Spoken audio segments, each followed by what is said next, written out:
A man walking alone through the desert heard his own voice call from the darkness. He stopped. The wind stopped with him, and somewhere, beyond the edge of the firelight, something answered back. For thousands of years, stories like this have spread across the Middle East, North Africa, and parts of Asia. Stories of unseen beings that moved beside humanity unnoticed. Beings people came to call the jinn. Not ghosts, not spirits of the dead, something older, something hidden.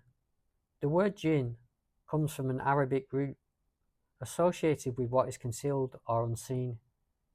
In Islamic tradition, the jinn are described as beings created from smokeless fire, existing parallel to humanity, while normally remaining invisible to us. But belief in the jinn existed long before Islam itself. Ancient Arabian tribes spoke of strange entities inhabiting deserts, ruins, caves, and isolated places far from civilization. Travelers warned each other about voices in the night, about figures appearing alone on distant roads, about something unseen that could mislead people deep into the wilderness. And centuries later, many of those stories still sound strangely familiar. Unlike demons in later Western horror traditions, the jinn were not automatically believed to be evil. According to tradition, they possessed free will, just like humans. Some were believed to be dangerous, others neutral, others even benevolent. But many stories shared one unsettling detail. The jinn were said to blend in, to appear human when they wanted to stand unnoticed in crowds.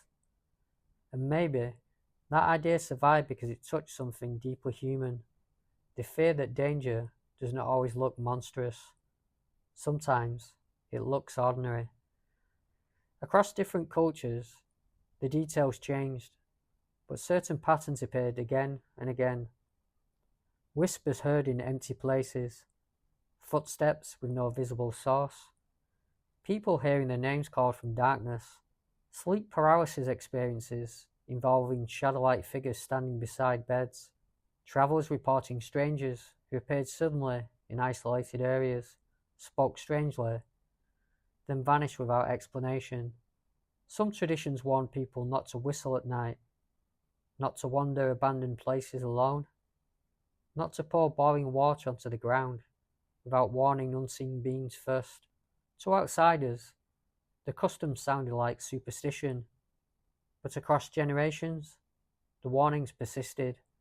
In Morocco, stories emerged of powerful jinn connections to ruins, caves, and hidden places beneath the earth. In Gulf traditions, entities like al-Duwais were described appearing as beautiful women before revealing something far more disturbing beneath the disguise. And in parts of South Asia, stories evolved into modern encounters involving shadow figures, abandoned buildings, mimicry, and unexplained voices in empty places. Different regions, different centuries, yet strange with similar fears. One of the most unusual examples still exists today, inside the ruins of Firoz Shah Kotla Fort in Delhi, India.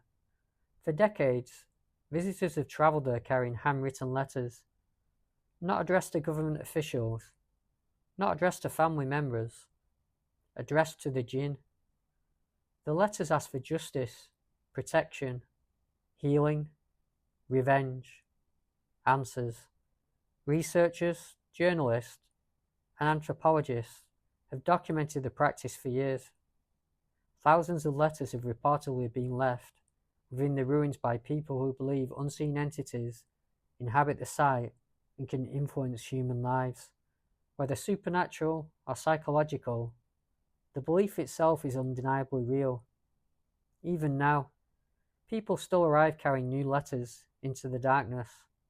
Modern explanations for jinn encounters often point toward fear, suggestion, sleep paralysis, environmental stress, hallucinations caused by isolation, or the human tendency to search for meaning in uncertainty. A person alone in a desert at night can misinterpret sound and distance.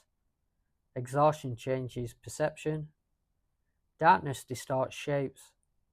Culture influences how experiences are interpreted. And yet, the stories survived every generation that tried to outgrow them. That may be the strangest part of all. Civilizations changed, empires collapsed, religions spread, technology transformed the world, but the idea never disappeared. Even now, videos claiming to show jinn encounters continue spreading online. Most impossible to verify, some are likely fabricated, but the fear behind them remains ancient, because deep down, the idea still unsettles people in the same way it always did. Not because of what the jinn supposedly are, but because of where they were believed to be. Not hidden in another world, not trapped inside haunted houses, beside us, in crowds, on empty roads, standing silently at the edge of the familiar. And if humanity has spent thousands of years telling the same stories about unseen beings walking amongst us, why do those stories still feel possible in the dark?